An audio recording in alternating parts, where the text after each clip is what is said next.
Hello and welcome to Pitt Street Research. My name is Stuart Roberts and I'm one of the co-founders of our firm. And joining me from Perth on the afternoon of Friday, the 14th of March, 2025, is Mr. Alistair Stephens, who's the CEO of Resouro, ASX RAU. Alistair, good afternoon. Good afternoon, Stuart. Now, I've never seen this publication, but if we were to write a paper saying the 100 most knowledgeable people in the world about rare earths, I suspect we'd see your name on it. You've been working in rare earths now ever since Arafura way back in 2004. That's correct. You obviously success has 1,000 fathers and failures an orphan, but you were effectively the father of what is now the Nolans project that Arafura is developing, right? That's correct. Yep. Took it with a pre-feasibility, and essentially the flow sheet they have is still the same flow sheet. Right.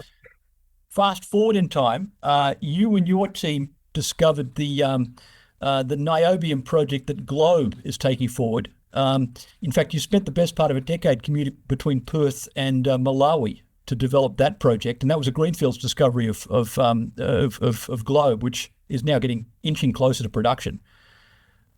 That's correct, and that was I described the metallurgy of that project being like in a boxing match between George Foreman and Muhammad Ali against you. It was a real battle, in the end. And it's what we learnt out of it was exceptional. It took us 2 or 3 years of detailed metallurgical test work, but eventually we cracked it and we understood it.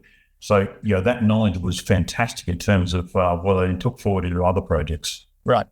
Now, you stuck around in Malawi a bit longer. You got involved in the Kangankunde rare earths project a little further south from where you are at Globe for Lindian resources. And you're 2 years on that project, and that's looking good for Lindian now. Oh, absolutely. That is an absolutely stunning project. That's one of the best undeveloped rare earth projects in the world. Not for the fact the size of the project, but the simplicity, the metallurgy, and the high-grade nature of the concentrate really has leverage into what is downstream processing. So a lot of these refineries, your cracking plants are grades of 20, 30, 40%.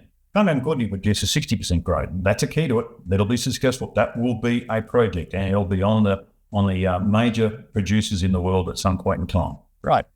So you're the guy who gets to choose what assignments you work on in the rare earth space. You've now chosen Resouro and their Tiros project, which is a monster of a project, not just for rare earths, but we're talking 1.7 billion tons with a 12% titanium component. And if there's one thing the world wants a lot more of, as well as rare earths, it's titanium. So there's a heck of a lot of shareholder value that you've landed on here. When you enter these types of spaces, it's what is your competitive advantage? If you keep on doing what everyone else is doing, you'll likely end up with the same capital and the same operating costs as everyone else. The thing about the Tiros project is you've got the titanium plus the rare earth component to it. So there's competitive advantage there commercially. It's about working out the technology that actually gives you leverage to actually make commercial products from both commodities. Right. Now, so there's been a little bit of metallurgical test work done previously, more in the works at the moment, because obviously it'll take some time to work out this project. And interestingly, the 1.7 billion was just a first resource estimate over a relatively small part of the project area. So it's fair to say there's more good stuff where that came from. Well, absolutely. And, I've got my head around how this is formed, what the mineralization is like, what the potential expansion is like. In fact, we're going to announce some drill holes very soon, some additional assays that'll probably then precipitate into an updated mineral resource estimate in the very near term. Behind that, there's going to be some metallurgical test work. So we're progressing very rapidly in terms of narrowing down where our flow sheet is and progressing into a pilot plant and a demonstration plant scale. So in that process, there's a scoping study coming as well. Right. Gigantic project and team coming around it who's been around the rare earths space for a while, a bit better understanding of the processing pathway. What's the biggest obstacle standing in your way to realizing some significant shareholder value out of Tiros? So input information is particularly useful in determining what a flow sheet looks like. Outputs of what the commodity you're producing are the fundamental part of what's the value of the project. So now we need to actually produce volumes of material, commercial products, or marketing samples, so that we can understand what the market needs and what the value will be of those products.